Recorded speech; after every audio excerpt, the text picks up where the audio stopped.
This episode is brought to you by CareTrack, the official health tracking app of Naps for Life and the chronic illness community.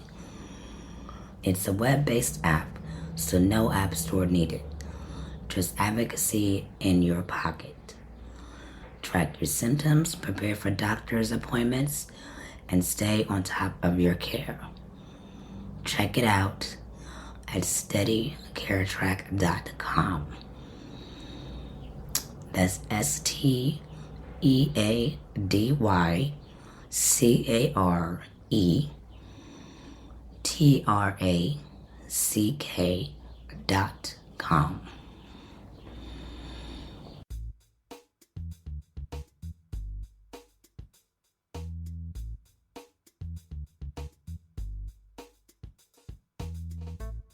Welcome to the brand new advocacy series on the Narcolepsy Navigators podcast, where lived experience meets powerful storytelling and every voice makes a difference. I'm your host, Kelly. In this special series, we're shining a light on the changemakers, advocates, and the everyday heroes who are breaking the silence in their field. Each episode will take you behind the scenes of what it really means to fight for awareness, equality, and understanding in healthcare, education, employment, and beyond. From patients and parents to professionals and policy shapers, we'll hear how they are navigating systems, building communities, and driving change. Because when we speak up, things shift. When we come together, we move mountains. Get ready to be inspired, informed, and empowered. This is Advocacy in Action. This is Narcolepsy Navigators podcast.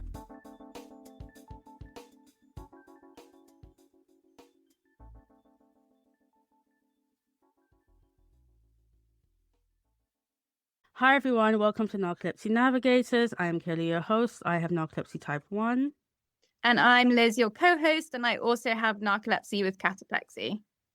And today we're here with David Kuhn, and he's from the US, and welcome to the Advocacy series. Hello guys, thank you so much for having me. Thank you for being here with us. And now, Liz, let's tell us something about David.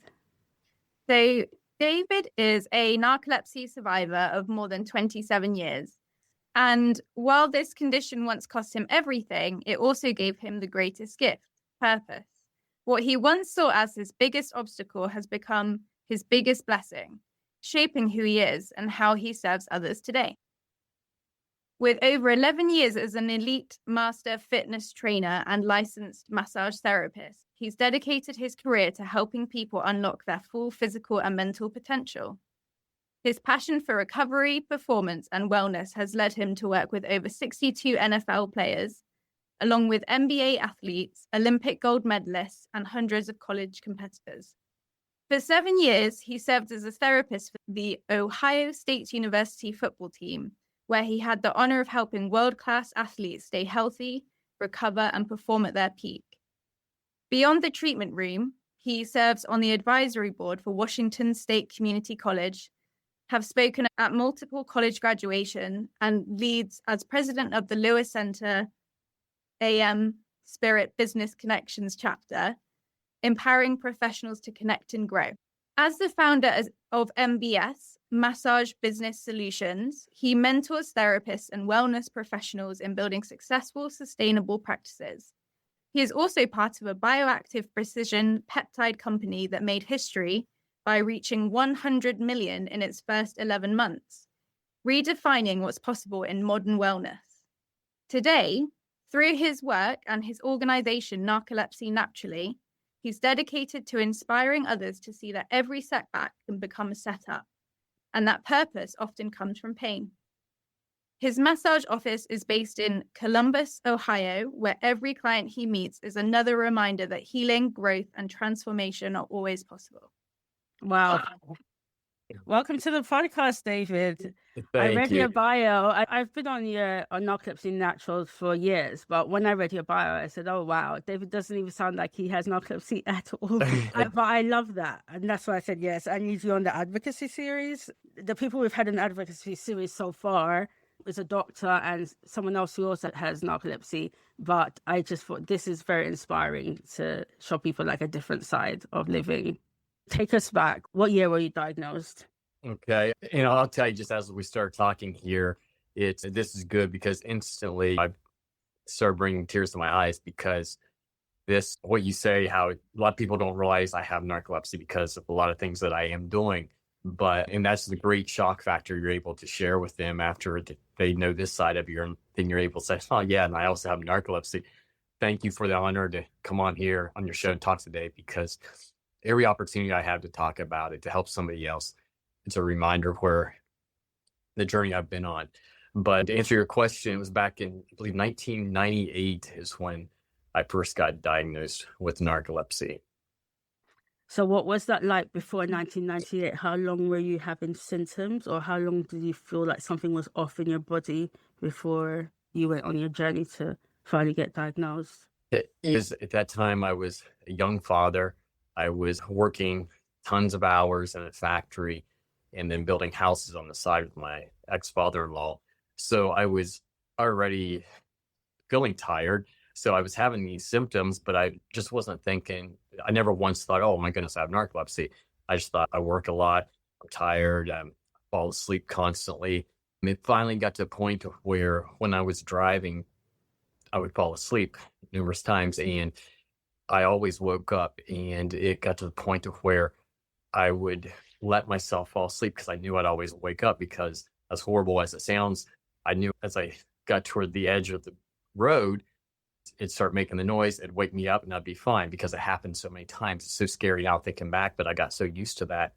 And then I would start seeing what I called trolls, like running across the road, and I knew that's when I need to stop driving, because I didn't realize at the time that my brain was going to sleep and I was going into the dreaming stage while I was still awake. So I was having the hallucination seeing that.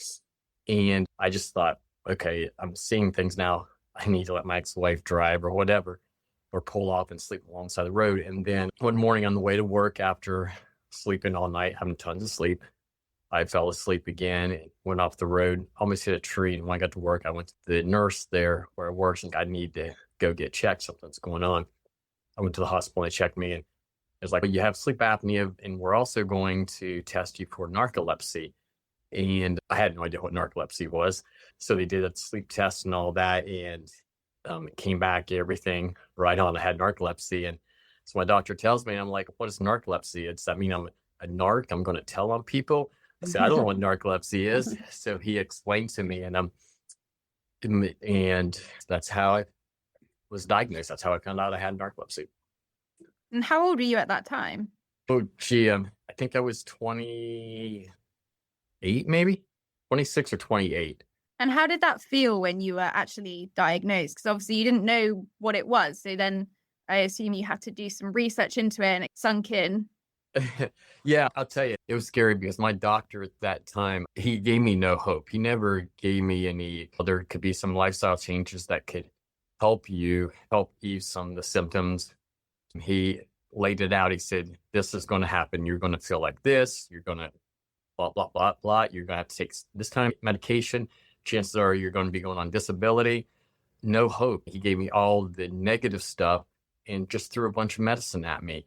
So I went home, and within a matter of 2 months now, I was unable to work after being healthy and working all this time.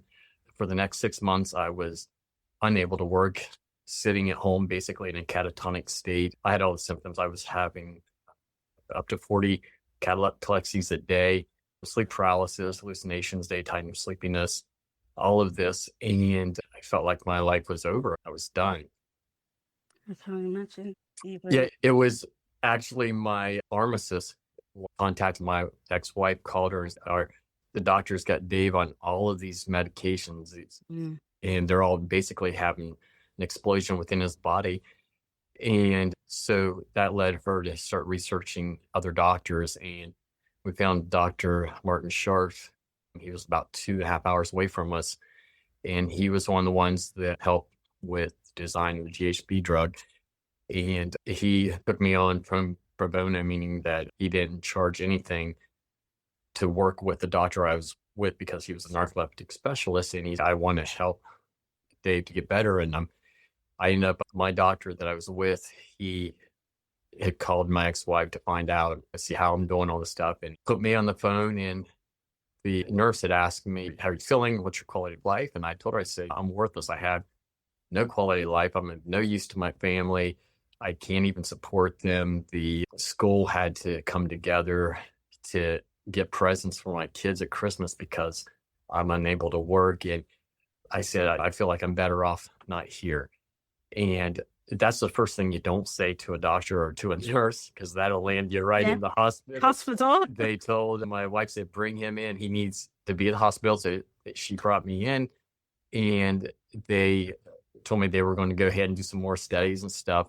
And they actually admitted me in. And I said, well, what's going on? Why am I back in here? And we are putting you into the psych ward for evaluation because I made that statement. And I said, so what are they going to do here? And he said, we're going to have group therapy. The doctors are going to talk to you. And I said, so any of these doctors have narcolepsy?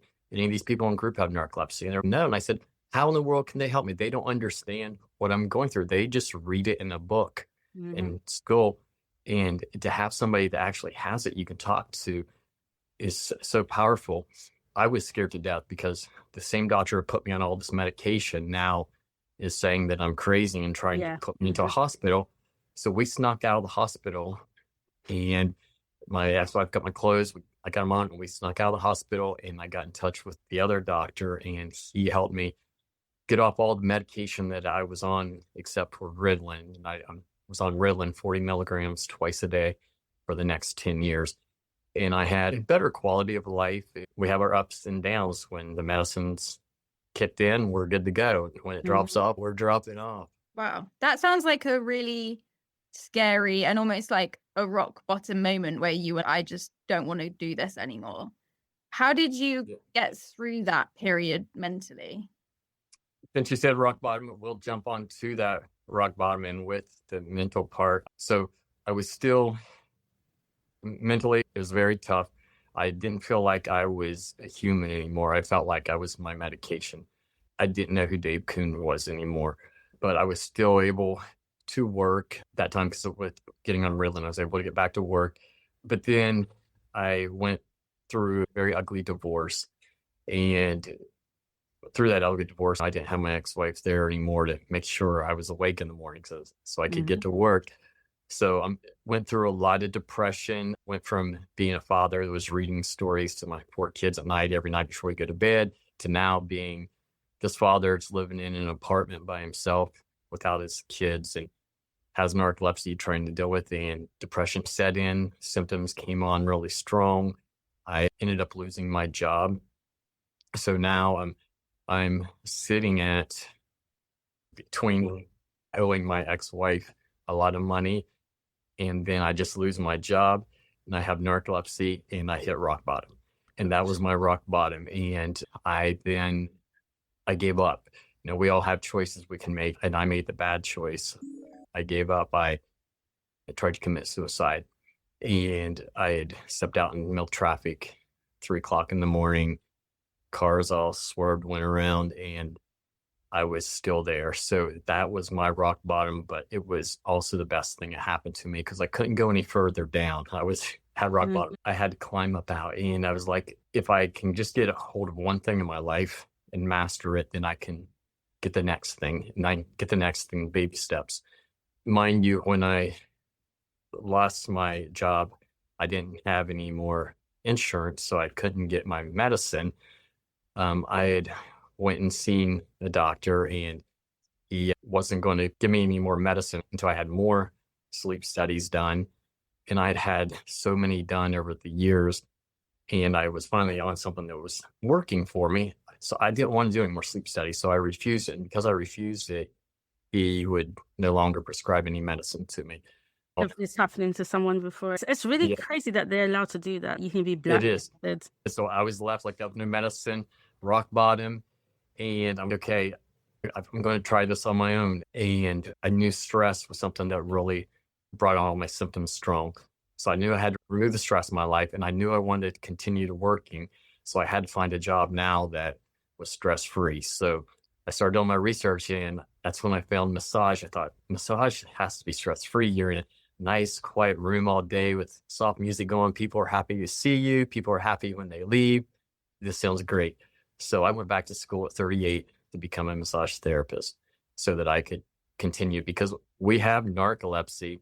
Everybody has something in their life, but it doesn't change the special person we are. I'm a special person. You're a special person because of this. We can't look at it as a obstacle. It's something special we have. There's always some people out there has it far worse, but what can I do with what I have?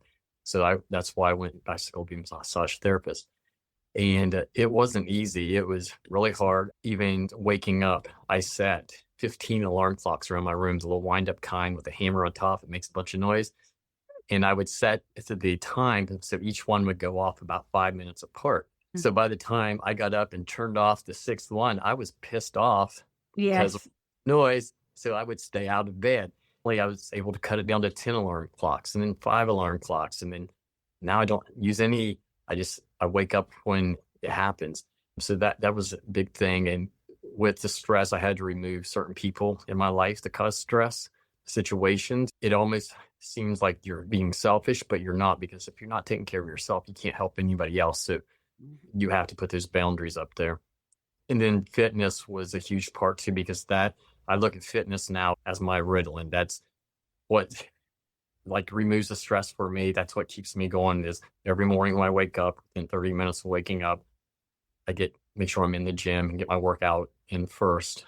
So then now I've taken care of Dave. I spent the time on me, and then I can take care of everybody else. You've had a real roller coaster. It's baby steps. It's not somebody looks at me and sees that I'm doing good. I'm having cataplexies right now. I'm talking to you guys, but people don't realize what it is. The cataplexies. Now, I used to have all the fall down completely. Yeah, me too. And now now it's where I lose muscle tone in my face, where people think that I'm just stuttering or I'm pausing for a second, and that's fine. They can think that. I can live with that, but I deal with that a lot. And so are you completely medication free at the moment? Yes. Since 2010, I have had 0 medication. I've seen 0 doctors for narcolepsy. Wow. And I know half of the narcolepsy world loves this. Half the narcolepsy world hates it. But for me, I chose this route. It's not for everybody by any means. I would never tell somebody, stop seeing your doctor. It's something you have to make that decision for yourself. But for me, I was left in a position I felt like I was abandoned by my doctor. And I've reached out to several doctors since then to use me as my results, see if it's something I can do, start helping other people. And the doctors didn't want anything to do with that. And personally, I feel it's because there's a lot more money in medication than if we were to say there's a perfect person. There is no perfect person, but if there was, I will never be that person. I have narcolepsy, so there's always going to be issues I'm going to have, but this is who I am. And instead of us focusing on, I want to be like this person, when you do that, you cause so much damage to yourself and bring on so much more stress that you don't get a chance to start enjoying the person that you are. I like that. I wonder if you approached researchers or doctors in the UK that you might have a different response, because we're not like the medical industry isn't, what am I trying to say? It's not, doctors are not so linked to the profits of the medication. Because of our NHS system. I see what you're saying. Yeah. They're a bit more neutral. They have to be like, they can't promote products or sell medications or anything. That's something I never thought about. Definitely something to be open to. So David, I have to ask you, this is so interesting that we're saying this. So on our medical series, I started a medical series because I wanted to highlight the comorbidities that are associated with the central disorders of hypersomnia. And 2 days ago, I said because I'm going to stop interviewing for the rest of the year, I said to ChatGPT, is there any doctors that I haven't interviewed yet that I should be interviewing for the medical series? And it said, oh yeah, we were meant to be interviewing for the comorbidities. You haven't covered all of them. And so I said, remind me of all the comorbidities for the central disorders of hypersomnia. 5 different departments in the hospital, 5 different departments: dental, cardio, endocrinology, other sleeping disorders. I was reading out to Sakara, one of the other ladies in our team, and I have all the dental one. I have all because I have 5 sleeping disorders. I have all the sleeping disorders associated with it. That doesn't come into then heart, then obesity, and all the other things. And why, when we're diagnosed, are the doctors not preparing us for all these things that are coming? And Exactly. a lot of them that are coming after is also because of the medication that you're on. Like, I have high blood pressure because of the medications and the fact that I have sleep apnea and narcolepsy combined. No, they don't tell you this. And then later on when it happens, it almost feels like your body is deserting you, or like it's bored. And every time it's bored, it thinks of a new illness to give you when they're all associated with the illness itself. And I just feel if they went ahead of things, or they work together as a team, and it's not just like the neurologists and then the other comorbidities that are attached to us, the other 5 departments of the hospital, then maybe they could prepare us in a way that we could delay the onset or avoid it altogether. No, I 100% agree. 100% agree with that. Something that I talk about this a lot is I'm not on any medication at all, but I can't cure narcolepsy. We all know there's no cure for narcolepsy. And if we live our life waiting for that cure, we're going to waste our entire life.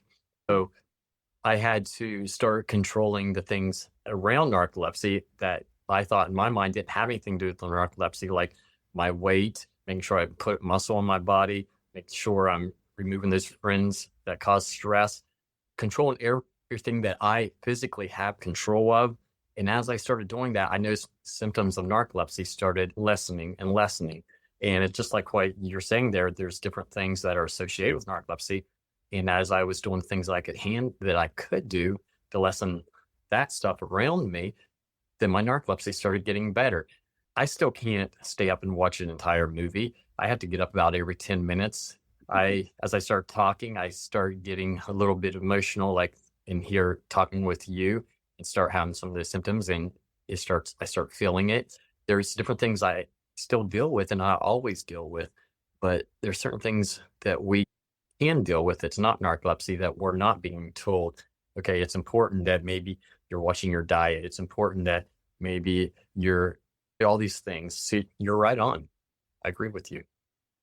Can you walk us through your typical day of managing symptoms without medication? So everything you do in order. Yeah. So my typical day is I get up at 6:45 a.m. I always make sure, for me, what I call, and I made this up myself, I'm just through journaling, and I wanted to find the perfect sleep schedule for me, or for perfect amount of hours sleep. And I started out with 6 hours. I did that for 2 weeks, and then 6 hours and 15 minutes, did it for 2 weeks, 6 hours and 30 minutes. And I did that up to 8.5 hours. And then I would journal on how I felt best, how my day went, and all of that stuff, how my symptoms were. And for me, I found that my magic number is 7 hours. So I try to make sure I have 7 hours of sleep. So if I go to bed we'll make it simple math. If I go to bed at midnight, then I make sure I get up at 7. If I go to bed at 10, I make sure I get up at 5. I don't have a set time, but generally I get up at 6:45 because I'm coming into work. I set it back. But with that in mind, I have a Fitbit. I always check my numbers every morning when I wake up, see how much deep sleep, how much REM sleep, how much light sleep, how much my wake time was. Because my 7 hours, I want that to be 7 hours of actually sleep. So if I've gone to bed, I've had 8 hours of sleep, I may have been awake for an hour from the different times you wake up and go back to sleep, but you don't even realize it, but your Fitbit catches it. So I want to make sure my actual sleep time is 7 hours. I get as close as I can to that. So I said a lot right there to say that I get up at 6:45 generally in the morning, and then get up 6:45, I'll just give it all to you. Then I go straight to the restroom, I pee, I go downstairs, I get, it's called Fit. It's my morning drink, a little drink. And then I get dressed and I make sure I'm out of the house by 7:15 to 7:30 at the latest, so that I'm to the gym. I work out for an hour in the gym, and then I drink a protein shake on my way into my office. And then I massage all day long. And then I come home. I might work on the house. I might have some meetings. I different things like that. And then I wind down, try to be back in bed by 10 o'clock, 10:30, something like that. And do you have any naps during the day? I do not. I used to. And then what I do, this phone right here is a blessing because I can say, hey, Siri, set my alarm for 5 minutes. And I'll sit in my chair or wherever because I can fall asleep just like that. So I'll just sit there and fall asleep.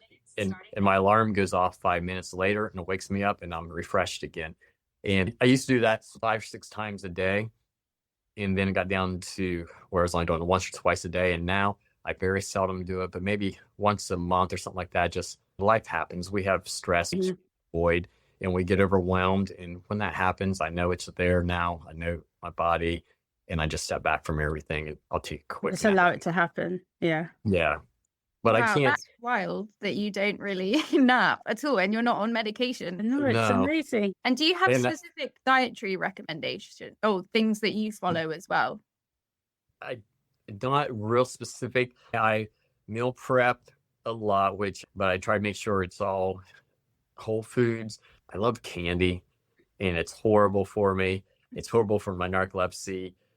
Do I still eat sometimes? I do, and I know what the results are going to be, and then I say I'll never do it again, and then I do it. But as far as my eating, I try to stay away from all processed foods. Like when you go in the grocery store, just shop the outsides of the store because that's where your fruit is, that's where your meat is, your dairy, things like that. Anything that you're getting in boxes generally is going to be processed, and it's not good for you. Without narcolepsy, it's not good for you, but even with narcolepsy, it tends to set me up more. I try to stay away from, I don't have a problem with complex carbs, but simple carbs I try to stay away from because that really does make me sleepy. Or if I do have too many complex carbs at once, then it will make me sleepy. What is a complex carb and what's a simple carb, for instance? Simple is more like your sugar, your candy, snacks, things like that. Complex would be more of like potatoes, things like that. I was going to say, I love carbs, but I do not know what the different types of carbs are. And I eat them, even though I know I'm going to fall straight into faster. Well, homework assignment, when you get off here, ask ChatGPT what are the difference in simple carbs and complex carbs. I'll give you a list and then stop shopping for the simple carbs. Yeah, that's a good one. I think I don't want to know, to be honest, because I don't want to have to cut them out. Baby steps, do it all in baby steps. I only eat half of that candy bar. No, eat 3/4 of that candy. No, today eat the entire candy bar. Tomorrow eat a quarter of it. So it's like, I like that because then you're not giving your body like a shock. Right, exactly. And I think maybe the shock comes with the crave. So if you're just like slowly phasing it out instead of just like going cold turkey or something all of a sudden. Can I tell you why I started the Facebook group Narcolepsy Naturally? Yeah, tell us. Okay, when I was first diagnosed, like all of us, we're going for answers. We want to know as much as we can about this new diagnosis, what we have. We want to be around people that has it. And so I instantly went in online and started checking different Facebook groups, chat groups for narcolepsy. And the more I got into, the more I felt like I had no chance. I had no hope because so many of the groups, it was more like a competition of my symptoms are worse than your symptoms. And I don't want to compete to see who's worse, but just nobody gave me hope. It was just everybody complaining. And I completely get it. I know it's not a fun thing. I know what it's like to go through all this and there's nothing fun about it. But the more you're putting this into your mind and reading all the negative stuff, the less hope you have and you're going to start feeling worse. So I actually had to get out of all of those groups because it was bringing me down so much. And I swore that if I ever got well enough one day to where I could take care of myself again and help people, I wanted to be that person that wasn't there for me. And that's why I started Narcolepsy Naturally in 2015. I don't have all the answers. I'm not a medical doctor, but I live with this. And I thought if I could just start something where I'm on there to let somebody else know, hey, there's somebody else in this world that has what I have. They get me. They understand me. That's powerful just to be able to talk to somebody. So I started the group and now it's up to 3,500 people. of that either have narcolepsy or friends or family of somebody with narcolepsy, just so they can understand what their people's going through. I have so many parents in there that their children have narcolepsy, and it's an outlet for them because they're able to see some of what's going on. But we're very strict with trying to be positive, and I've removed a lot of people that has been there for the wrong reasons or just wanted to complain. And I have it open to people that so they can share different things that they're trying that's working. It doesn't mean that what I share is going to work for everybody, but it might help one person. And what I found on my journey is we have to keep trying stuff. We can't give up. We have to keep trying something. It's really cool to see how the group's grown and people will share stuff in there that's helping them. Then other people has learned things and it's helped them. I have people that I've had on my massage table here behind me that have narcolepsy that now are a part of the group. And it's really cool how it's grown. But that's why I started that 10 years ago. That's why I started it. Oh. I think it's so important to have a variety in voices as well, because I'm definitely in Facebook groups where it does feel quite negative. And even though it's important for people to have a space where they can share those things, it's also nice to have a platform like yours where actually you can go and it can boost you instead of in a way bringing you down, and to see another perspective on, okay, you don't have to take medication. There is other options out there, and just a way to share what works for different people. 100%. That's why I love Dawn's one as well. Dawn's had only positive on her thing. I love Dawn. And she's been through a really rough patch like before and really come through the other end. I love that. And she's just, you have to change your perspective here.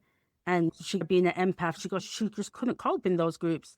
It was just like she was feeling everything that everyone was saying, and it was never ever anything positive. So she needed to create a space where people could help themselves to build themselves up and be positive and change the mindset. And with my group Narcolepsy Naturally, I don't want anybody to ever think that it's a group that's just natural. You can't be on medication and be on there, because that's absolutely not what it is. What I mean by naturally is what natural things can we do to start helping with our narcolepsy. Say if everything's taken away from us, because with me, everything was taken away. I had nothing. I was a suicide survivor, and I had to start, if everything's taken away, what is there we can work with to help make our symptoms less?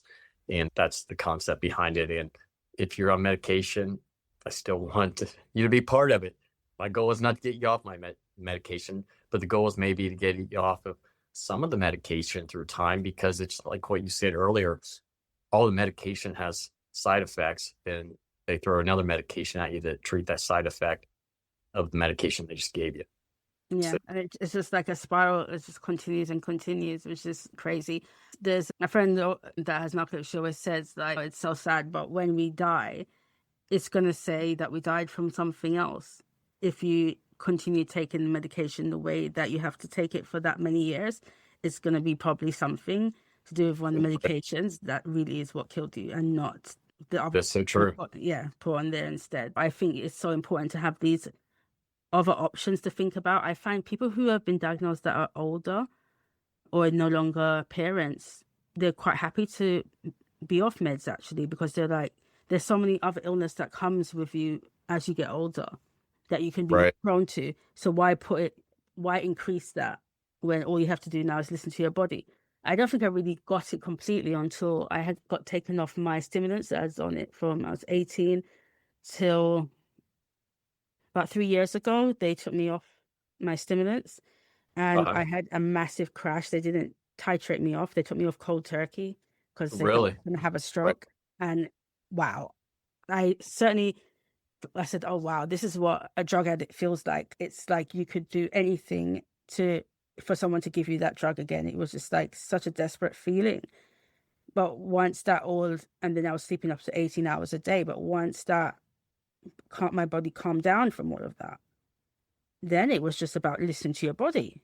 Luckily, I was still on my cataplexy meds, because my cataplexy is ones that I afford. I can't imagine if I had been off both of them at the same time, it would have been horrific. But it was nice to just listen to your body, because I find that the medication masks that thing, so you can't hear the signals of your body telling you to do something. So it's like you're pushing through, but your body's, no, go take that nap right now. And you don't want to listen. And then you end up having a sleep attack, hallucination, and cataplexy, when all you had to do was just go and lie down for that 10 minutes. Thank you. Thank you. Exactly. You're exactly right. It's the more you fight through it, the stronger it gets, and you're not going to win. Yeah. You're right. But you will win if you take control. And what? I'm controlling. I'm just going to go ahead and lay down for a little bit. Yeah, Then exactly. you're going to win. You're right. I'm happy you said that because it's so true. So you've worked with lots of top dogs, right? The NFL. A couple. Did you say some Olympians as well? Yes. How has narcolepsy and your experience of that shaped the way that you work with athletes when they're going through things like recovery or just in general? It really hasn't shaped it any because I put up a barrier there, meaning it wasn't until I went into 100%, athletes, different ones, they know it now, but it's not like as I'm working on, I'm like, oh, your hamstrings are tight. And by the way, I have narcolepsy. It's not like that. But a few of them have opened up and we've had the communications and talked. And most of the time when I've let them know I have it, it's for a purpose for them. And what I mean by that is, say, if they're really struggling with they've had an injury and they're going to have to miss some games and stuff like that, and they're just really frustrated about it, then I'm able to, as I'm working, I'm say, hey, you know what, you're going to be all right. You're going to make it back. Look at me. Look what I did. I have narcolepsy. What, you have narc? So I'm able to use it as a shock factor to encourage them to keep going. I didn't really come out in the narcolepsy world. People knew I had narcolepsy, but out in the general world, I didn't come out with it a whole lot until probably 2019 when I became 100% self-employed, because I still always had that fear. And we do when we're working, if you're not working at the right job, your job could be in danger. And of course, I know there's laws and they can't fire you for having narcolepsy, but they can fire you for other things. Yes, and you're going to be on their radar. You do have to navigate that carefully in those situations. But now that I'm my own boss and I have my own business, nobody's shutting me down. Nobody's going to tell me when I'm done working again. I'm able to really branch out and start helping more people now and weave the narcolepsy into my life. And has your knowledge of narcolepsy in terms of how to manage it with lots of different things like fitness, diet, other kind of things you do day to day, strategies? I think because I'm very disciplined with my regimen to keep my narcolepsy in a good place. And I know that tomorrow I could wake up and everything I've worked hard for and built is all gone and destroyed because my symptoms came back full force. I know that's possible. Do I believe it's going to happen? No, but I'm still realistic. It could, but that doesn't change the fact that every day I'm going to stick to my regimen. I'm going to do everything I possibly can, put myself in the best position. And the same way with an athlete, if they want to win, they're not guaranteed they're going to win, but they have to do everything they can to put themselves in the best position to win. So with my narcolepsy, I have to do everything I can to put myself in that best position to win. I like that. Yeah, I like that. That's a really good one. Yeah. Do you have any strategies that you use mentally? Because you have such a positive outlook and such a kind of a strong way of dealing with narcolepsy. How do you mentally carry that load? That's been through years of, you should see my library. It's like a self-help museum. You should see my audiobook. My audiobook's on my phone. It's like a self-help museum. And it's a good thing because like when I'm driving, I'm not listening to the radio. I'm listening to motivational things. I'm listening to self-help stuff. And it's stories that people's gone through and overcame. That's what I want to put in my mind, because how many times do you hear a song and bam, you know all the words to it because you've been listening to it in the car over and over.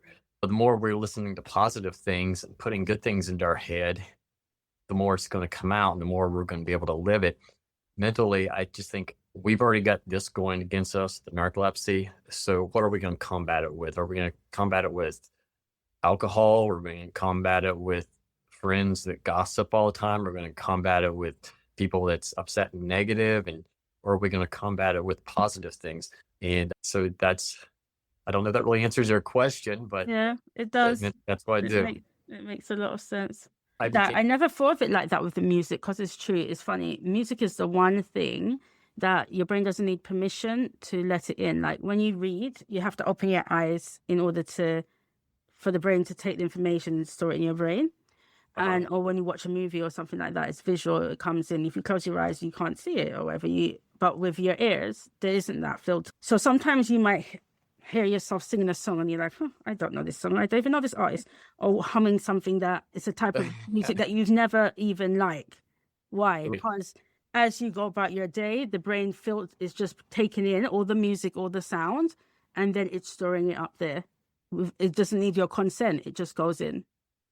So I like what you were saying about listening to something in the car, because the brain doesn't need consent to let things in through your ears. It means that if you are pumping positive things all around you all the time.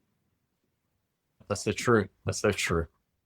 Do you have any specific recommendations for self-help books or motivational things that you've read or listened to that you feel like could help other people with narcolepsy? One is 7 Habits of Highly Effective People. The other one is, I read it all the time. Used to have a copy up there. Shoot, I will think of it here in a second. No worries. We're very used to mind blanks. The brain fog. You guys get it. You guys get it. Yes, yeah. But when you said 7 Habits of Highly Effective People. At the moment, I'm reading The Power of Now, which is all about staying as present as possible. And it's very hard, but I'm trying.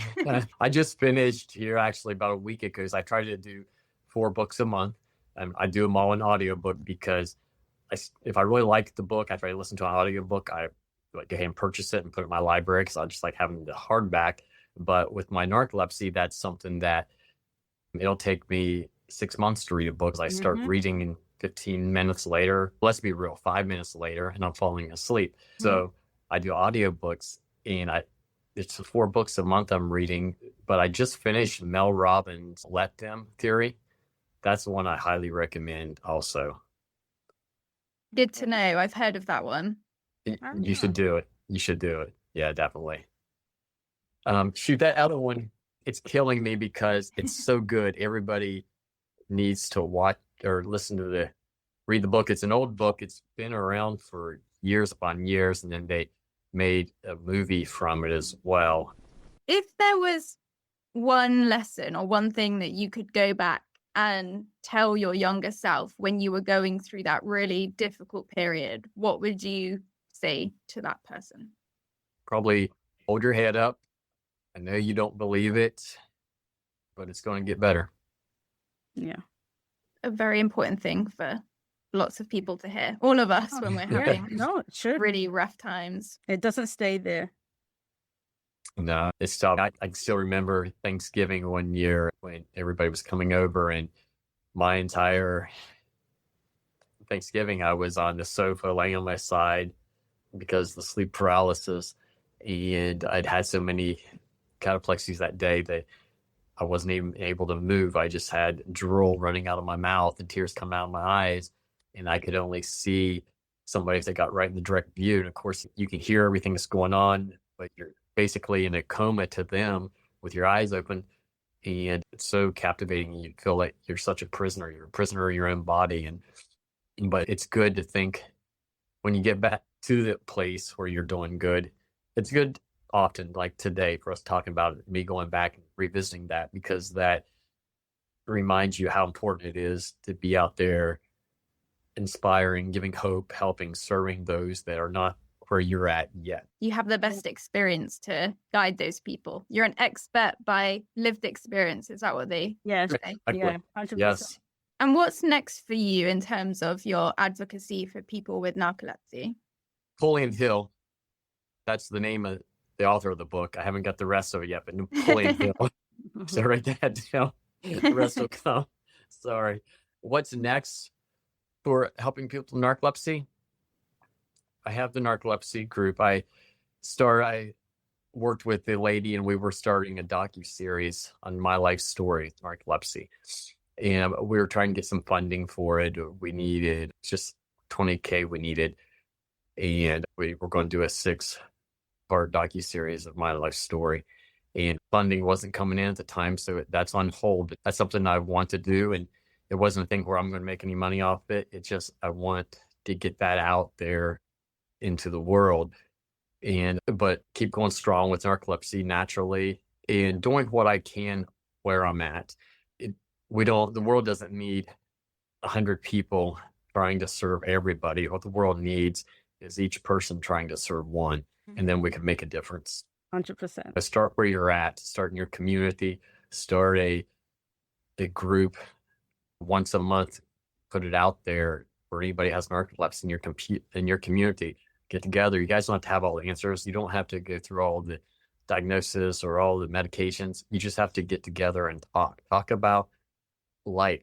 You don't have to talk about narcolepsy. Narcolepsy is what brings you together, but we're just like you become friends with, say, soccer moms. They're at the soccer fields all the time, so they watching their kids play, so they become friends and they start talking. And they're not talking about soccer all the time. They're talking about getting their nails done, their hair done. One guy looks hot out on the field. Kid. That's what they're talking about. The same way with us with narcolepsy. If we come together, narcolepsy is our soccer field.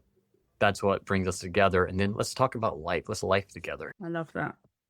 I really like Life that. together. I like that. Particularly in a world that feels like it's falling apart. It's nice to think that you can just make a small difference in your immediate circle in whatever way that might be. I love that. Dave, thank you for coming on Narcolepsy Navigators. I'm so happy that you said yes, and it's been a really interesting podcast. It's really touching and emotional, and I like that you were able to feel confident enough to be vulnerable. I think this is it's been very difficult for me to find a lot of men that want to speak about their narcolepsy. And so I think hearing your side I think it's going to really be beneficial to the men out there as well. But like everyone, especially the men as well. I appreciate that. Like I said, it was an honor to be on here. Your podcast is the first one that I've given my story to as far as on a podcast. I felt that you definitely was worth it, and I wanted to be part of anything I can do to help out. Thank you. You're the second person that has done that. Last year we interviewed Matilda, who's now on the team. She was the youngest diagnosed narcoleptic at age 3, and her mom Claire awakened Matilda. So her mom's very big in the advocacy thing, and she's on Hypersomnia Foundation. But when we reached out, Matilda had never been interviewed. She'd never said yes to an interview until She's not 3 anymore. She's now 19. Just to clarify. That's good. Because there's child labor law. You can't have her work. Yeah, so it was nice. And so you're the second person that said the first to have their story, which is brilliant. I love that. Should I ask the red button question? Okay. Without usually ask the advocacy people, but yeah, let's see what he's saying. I think I know the answer, but we'll ask and see what you say. It's always nice to end on this. All right. Okay, if you could press a red button and never have experienced narcolepsy, would you do it, and why? Absolutely not. No way. I'm thankful I have narcolepsy. The list goes on and on.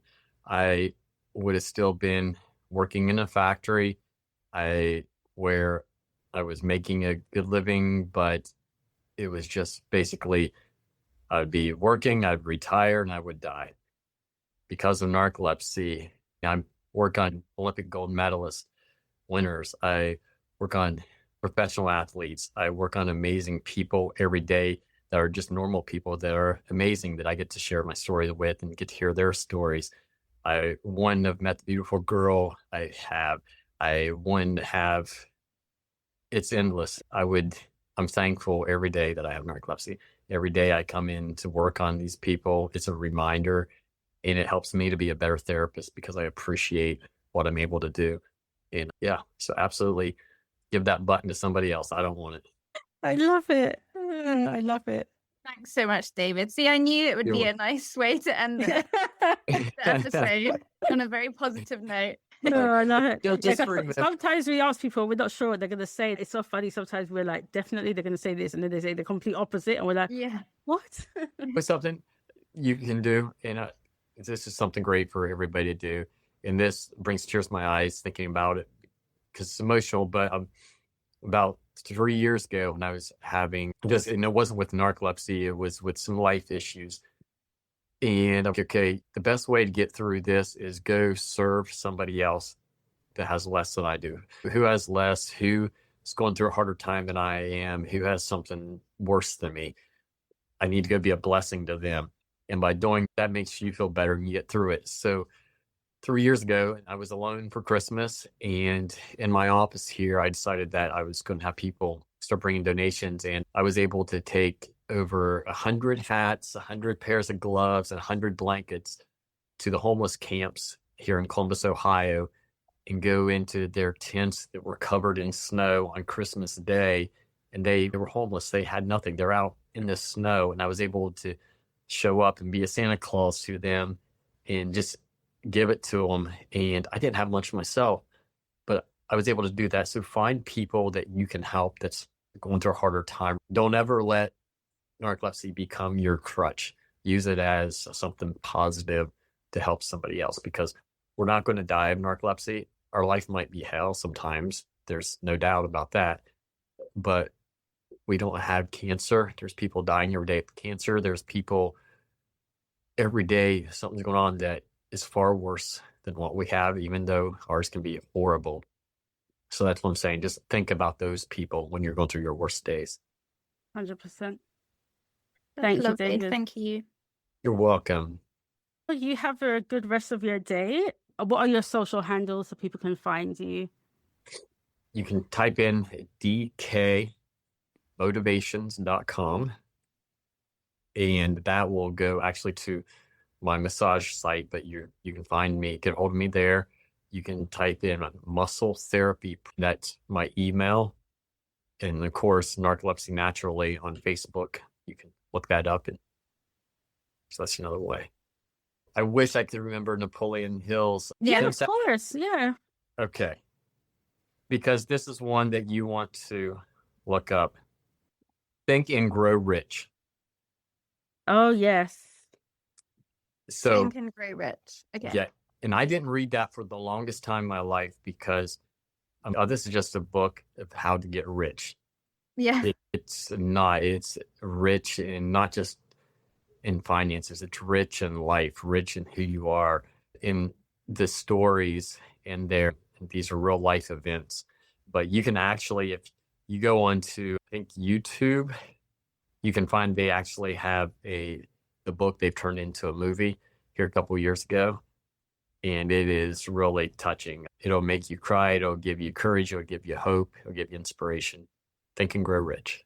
Yeah. I read it so many years ago when I was in my 20s. So that's good. I should get the audio and re-listen to it. Where it was You should. released in 1937. Yeah, the original one. Wow. Yeah. But I highly encourage you, if you can, to find it on where you can watch the movie that came out, I think probably about 5 years ago or something like that.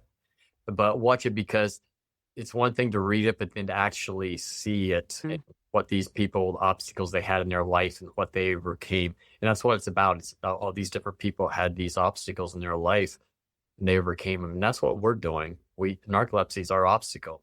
And when you see, since you've read the book already, some of the things that we now live with and we take for granted, turn the light bulb on. What if that person decided, I can't overcome my obstacle? We Yeah. wouldn't have We're lights gonna right. have it. So what are we going to do with narcolepsy? If we give up, what are we depriving the world of? And that's why I do the podcast, because I just felt there's so many stories out there that's not being told, and we got to tell them. My goal is to get one story from every country in the world. I love that. Yeah. Are you going to have an interpreter? Yeah. We've done one with interpreter before, the lady in Chile.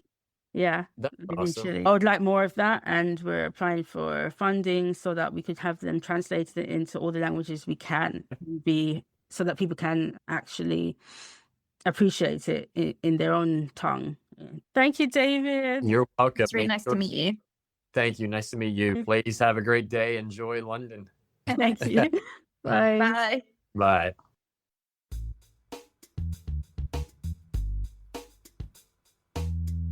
Narcolepsy Navigators is produced by a team of volunteers working for the Naps for Life CIC, which is a non-profit group dedicated to improving the lives of people with sleep disorders through community action. You can help grow our podcast and join our sleep disorder support group by visiting the website www.napsforlife.com. If you or someone you know has a sleep disorder and would like to share your story on Narcolepsy Navigators, please email us at narcolepsynavigators@gmail.com. You can also support us by donating at the website. Happy napping, everyone.